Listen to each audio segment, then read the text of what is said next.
It continues on Friday. The rain particularly heavy across England and Wales, but even into the weekend as we leave March behind and start April, well, we've got more rain on the way. Sophie. Great, Chris, thank you. And that's it from us on the BBC News at 6. I'll be back with all the latest at 10, but now on BBC One it's time to join our colleagues in the nations and regions for the news where you are. Goodbye. Thanks, Sophie. Yes, just gone 6:30. You're watching East Midlands Today, and tonight, the perils of working out and exercising when you're a woman. Why one force is aiming to stamp out harassment of women in the gym. But anything that makes anybody feel more comfortable, you've got to be on board with it. It's, you know, to be good for gym business. I'll be finding out how DNA profiling's being used to sniff out stolen dogs. If it became second nature to everyone to have DNA stored, it could be a pivotal turning point in dog theft. To college and beyond, how students can now get a degree studying space. Street opera, helping the once homeless turn their lives around. It's changed my life completely from head to toe from within. I have friends which I've never had.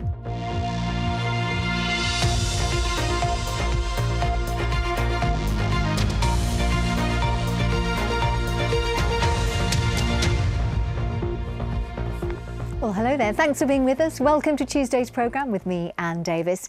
And we start tonight with staggering figures about the harassment that female gym goers in Nottinghamshire are receiving when they're simply trying to work out.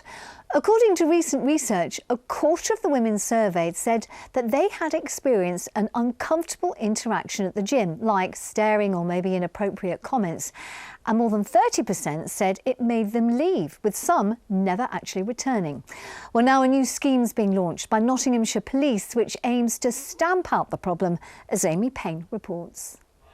Every day, many of us head to the gym, but it can be an intimidating place for women because of inappropriate behaviour from men. It could be anything from just a look or a particular area of a gym being dominated by a man or a group of guys making noise, and it then becomes a space you don't want to then go to. My daughter was at a gym in Nottingham. A man came up to her and asked if she wanted any help, and she said no thank you, and he asked her again, got quite close to her. She then had to go to the reception to ask for someone to walk her out to the car. She felt that frightened by the whole experience, and she never went back. And these experiences aren't unique. According to new research underway to determine the scale of the problem in Nottinghamshire. Of around 400 women surveyed so far, 25% said they'd experienced an uncomfortable interaction in the gym, such as staring or inappropriate comments. And 75% of these incidents were never reported to police or to the gym. More than 30% of women said it made them leave, with some never returning.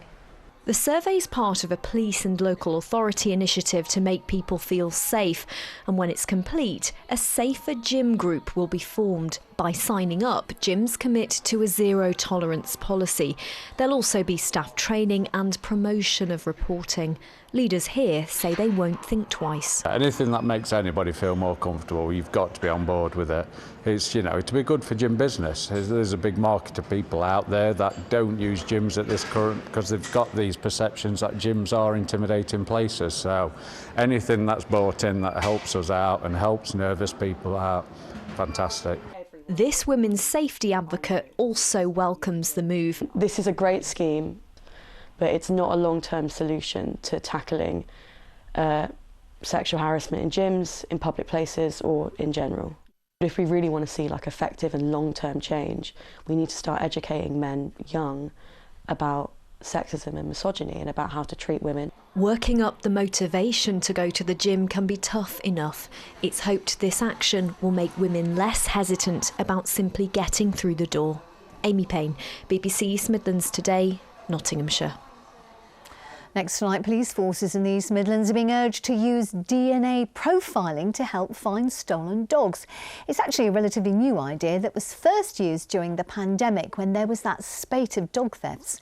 Well, the scheme's been taken up by some police forces, but none so far in our region. So how bad is dog theft here in the East Midlands? Well, Emily's been having a look at the figures. Thanks, Anne. Well, pet thefts are thankfully rare in this country, but obviously extremely distressing if it happens to you. Let's take a look at some of the latest figures. They've found that the number of dogs stolen in 2021 in the UK rose to a record high of more than 2,500. Derbyshire is among the worst police force areas in the country for dog thefts. There were 30 in 2020 and 48 in 2021. That's a rise of 60%. Lincolnshire has the joint lowest number, just 10 dogs stolen there.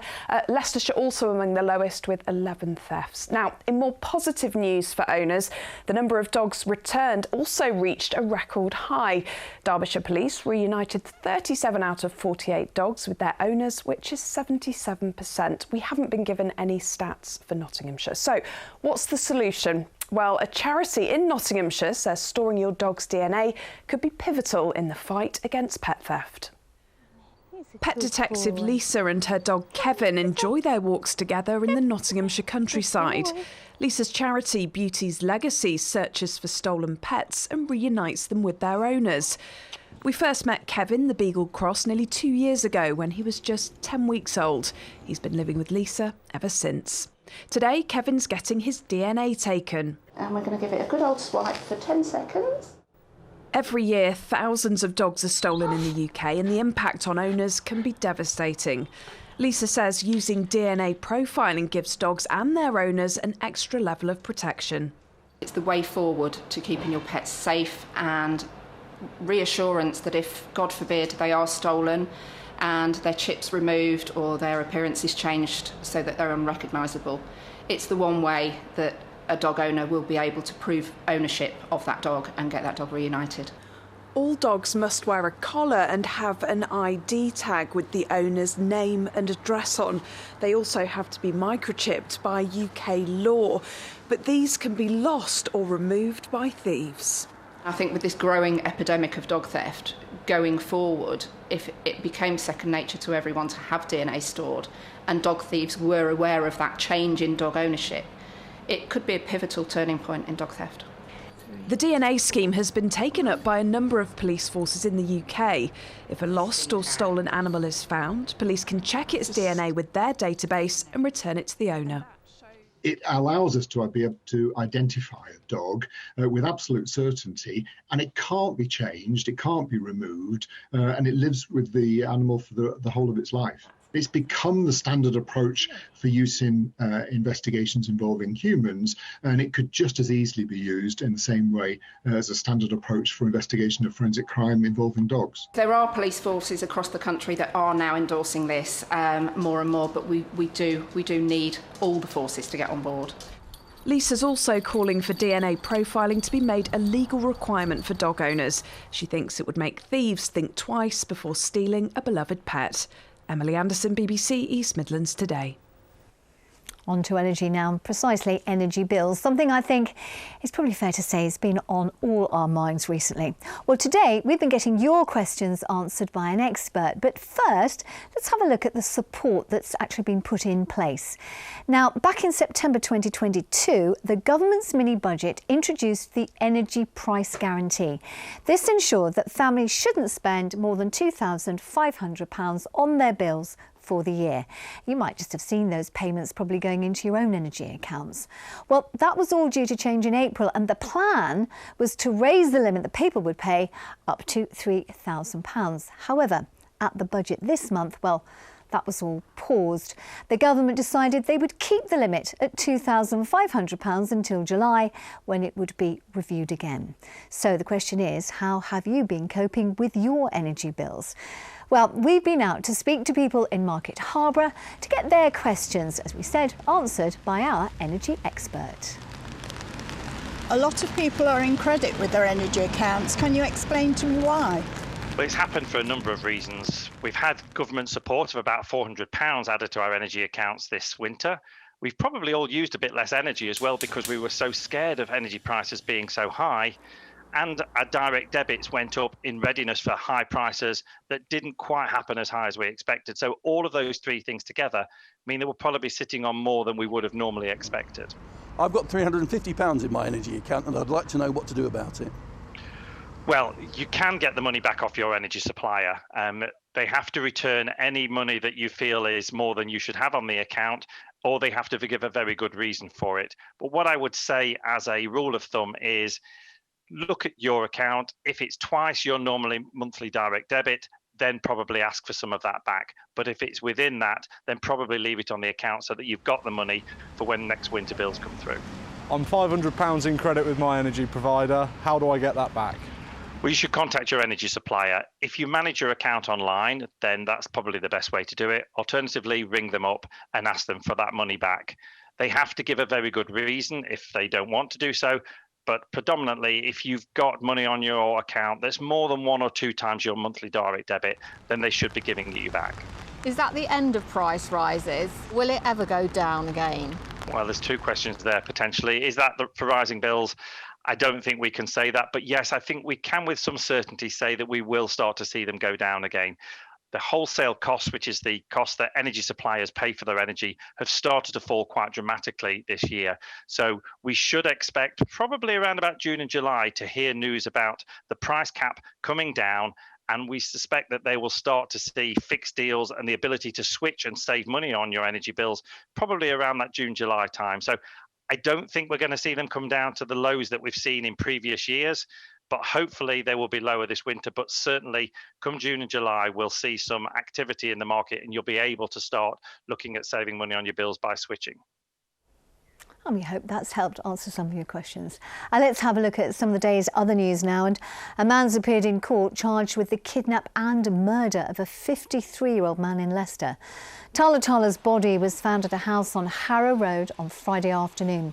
33-year-old Dariash Komnik from Leicester has also been charged with 2 counts of blackmail involving other people. Another man, aged 37, still being questioned on suspicion of murder.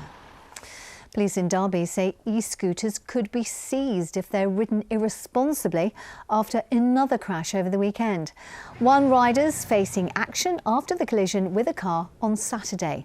There have also been several previous incidents. Derby City Council's trialling a yellow e-scooters scheme, but privately owned ones, well, they remain illegal on public roads. Now, a new headquarters in Newark was set to be the launchpad for students into a career in aerospace. But now, well, it could be rocketing them even further after Lincoln and Newark College has linked up with Nottingham Trent University. Now, this new partnership will see students go straight from their college course onto a university place and then, of course, potentially beyond. Emma Snow has been to see it. This will be an impressive £15 million Air and Space Institute headquarters, which is currently being built on the old cattle market site in Newark. Earlier this year, the UK's first astronaut, Helen Sharman, launched the Air and Space Institute's engineering pathway.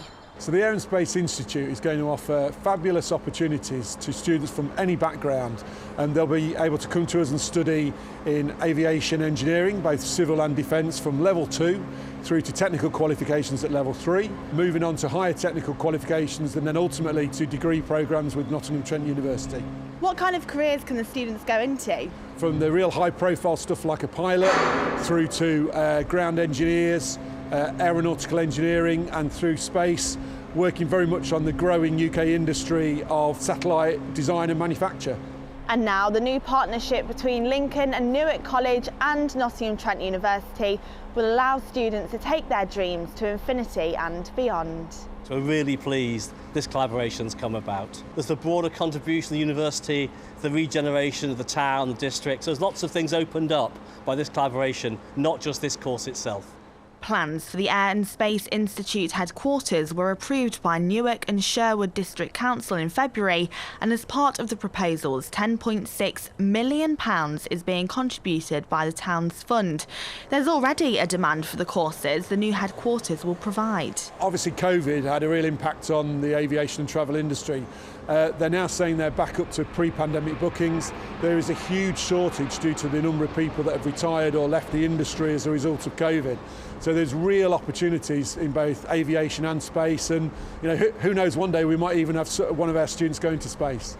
The HQ is expected to be finished in December of this year, and students will be welcomed from March 2024. Emma Snow, BBC Midlands Today, Newark. Wow. Now, I hope you were watching the programme a couple of weeks ago, because if you were, you might just remember that we featured a truly amazing story of the opera company that was made up of people who were once homeless. Well, they have been to London for their big performance, and our correspondent, Navtesh Johal, was there to see it. A slight sort of warning, his report does contain mentions of suicide and mental illness. Just about to go on. Any nerves? No, I'm very confident, yeah. We're going to show them the best of what we can do. Simon is about to walk on stage at one of the most prestigious concert halls in London. He will perform in front of hundreds of people who've bought a ticket to see him and dozens of others who all once felt invisible and ignored.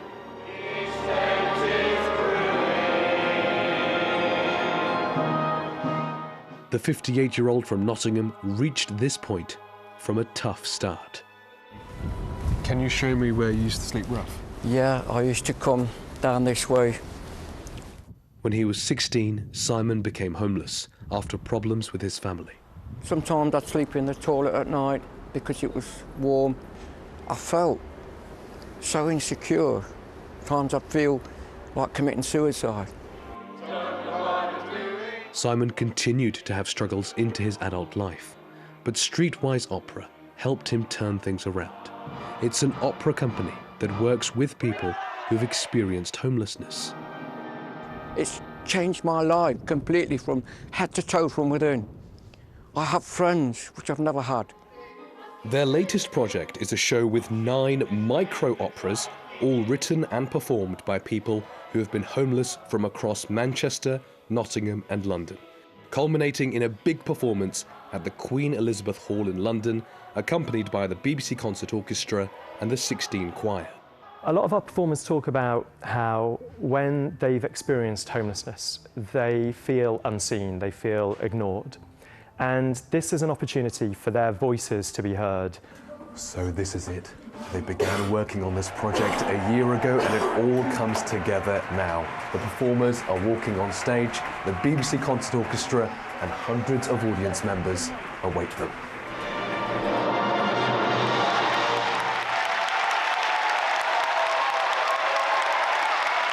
Everyone involved, that was absolutely magnificent.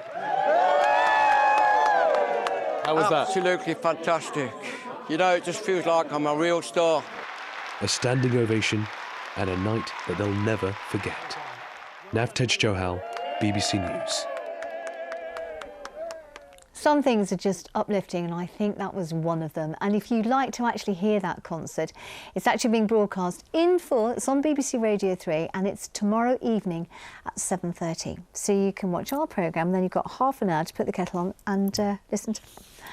It's sport time now, and Colin's here. That sounds perfect. I love the little fist pump. It does. It was just brilliant, wasn't it? Fantastic stuff. Now, good evening for the sport. Coming up from me, the fabulous Paralympian Thomas Young, as supported by Usain Bolt. But let's round up the news first, and we're starting with a huge signing for next season's Leicester Tigers. They're bringing in winger Ollie Hassel-Collins from London Irish. He's hugely exciting and has just made his England Test debut. And his arrival makes Tigers' backline next season potentially crazy, to use Ollie's words. He's, well over 6 foot. He runs 10 metres per second. He's heavy in contact. So he ticks all the things for a modern winger, as well as what you want from your wingers, being able to score tries. Best years ahead of him. He's miles away from what he's going to end up like as a player. Players come to Leicester Tigers and they get better, and he'll be no different. Well, Tigers have also re-signed Cameron Henderson and veteran Mike Brown for the next campaign. On to football quickly, because tonight Nottingham Forest's Morgan Gibbs-White will captain England's under-21s against Croatia at Fulham's Craven Cottage. Leicester City fullback Luke Thomas also in the squad. And Notts County can go back to the top of the National League table tonight if they win at Altrincham. The Magpies already have more points than the title winners amassed in the last 5 seasons, but this record-breaking campaign is set to go down to the wire against Wrexham, who today announced they'll be playing Manchester United in a pre-season friendly this summer. That's where they're at. Speaking of Notts, their women's side beat Mansfield 3-0 last night. That's to earn promotion from the 5th tier. They'll play in the National League Division 1 Midlands next season. Well done to them.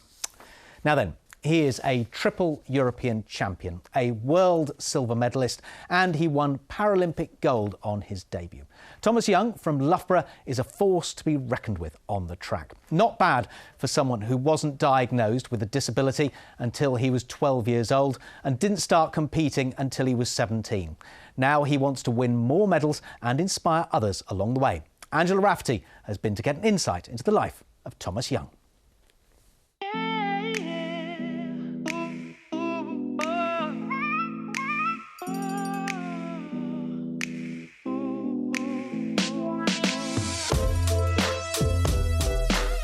When you're young, no one wants to be different, do they? And even though having an impairment doesn't make you different, or if it does make you different, being different can be really cool. But of course, it's different to take when you're really young. Everyone's born a champion, you know, whether you're impaired or not, you know, if you put your mind to something, you can achieve it. Meet Thomas Young, helping to change the face of parasport. To be a black Paralympian is amazing because I really, really want to inspire people who probably don't properly believe in themselves, you know, and just, you know, anyone who, you know, has probably been, you know, held back before, because growing up, you know, when I was younger, sometimes I believe some people, you know, try to probably hold me back. Nothing can hold him back now. He won gold on his European debut, silver at the World Championships, and then took Paralympic gold. Cue congratulations from athletics legend Usain Bolt. Growing up, watching him compete with his, you know, with his amazing flamboyant personality was just so fun to watch as a young kid. So when he tweeted me in Tokyo congratulating me, I was kind of starstruck, but yeah, it was a really, really nice thing to wake up to. Even when I crossed the line, to be fair, really, it still hadn't properly, you know, sunk in what I'd achieved. So yeah, it took quite a few minutes for me to actually realise, you know. His talent undeniable, Tom's dedication is total. His positive attitude down to mum and dad. But I won't be able to beat that meat pie from last night. We never saw anything as a disability. You just go and do what you're aiming for, do the best you can and enjoy it, whatever it is. He wants to motivate other people. He wants to get the sport that he's in to be noticed more. This one here is my Tokyo medal from 2021. His growing collection of medals and MBE for services to sport, not bad at all, and he isn't done yet. Oh, I hate losing, you know, so yeah, to win the Paralympics in 24, win them in 28, win them in 32, get the 4 golds in the 100 in the Paralympics, but also to try and be a role model, you know, to up-and-coming children and adults who aren't just disabled, but they could be able-bodied too, so just to inspire the next generation of athletes and young people coming onto the scene. Watch this space. Indeed, 24, 28, 32. Just rack up all the gold medals. See how you get on. More Paralympians tomorrow, by the way. Oh, thanks indeed, Colin. Well, from looking to the future to looking back to the past a bit, because a little slice of music history has arrived in Lincolnshire. The Rock On Music Shop was actually one of the most well-known record stores in London, used by some of the biggest names in the business. It actually closed back in the 90s, but the original owner has brought it back to life in Stamford. Heather Snell has more.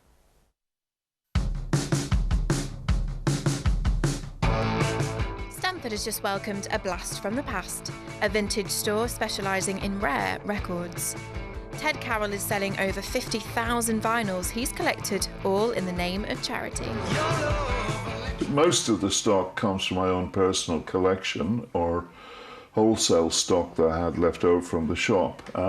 So we're just turning it into cash and distributing it to specific charities, mainly to support refugees and homeless.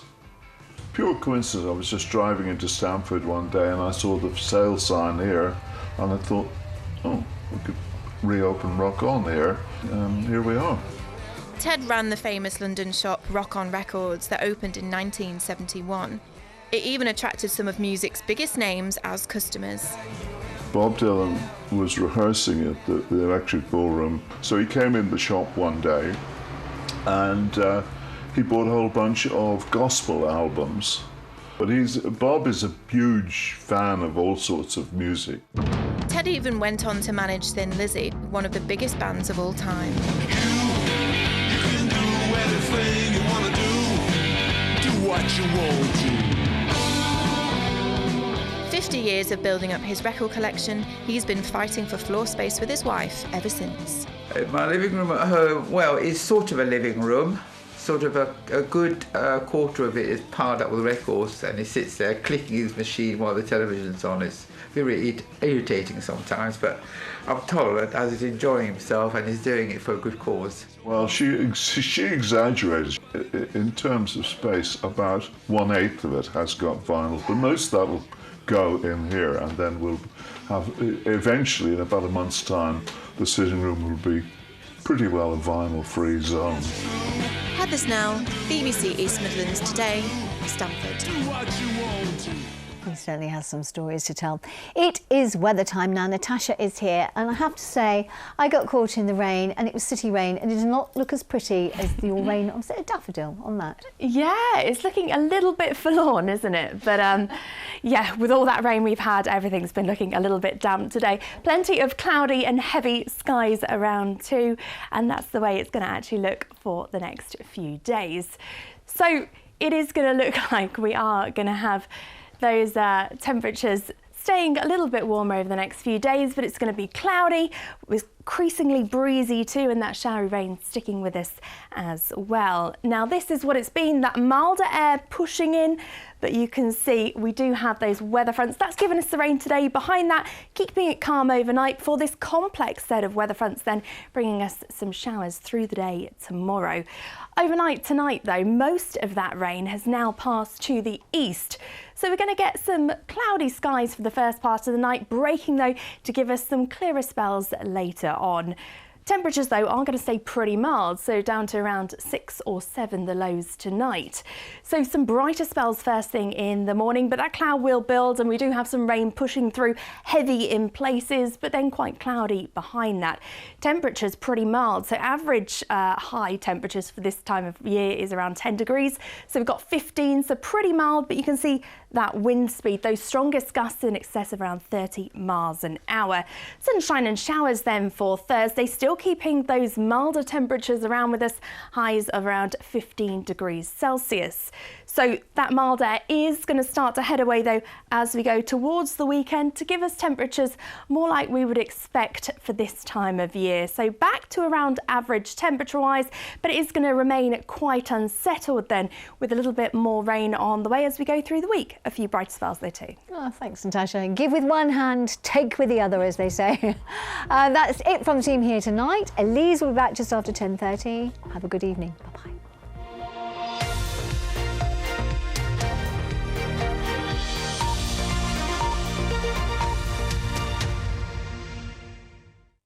The Women's Six Nations continues with every game live across the BBC.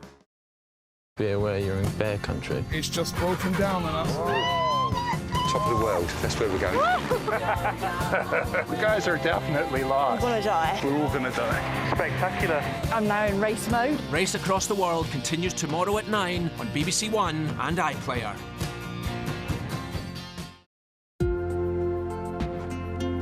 Welcome back to Unicorn Anatomy, my fellow believers. In today's lesson...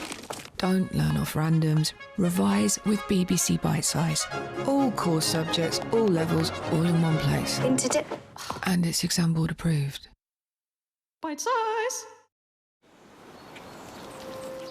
Hello and welcome. Ali here with you live on BBC One. After last night's boxing ring proposal, Sharon delivers the knockout blow. EastEnders here after The One Show.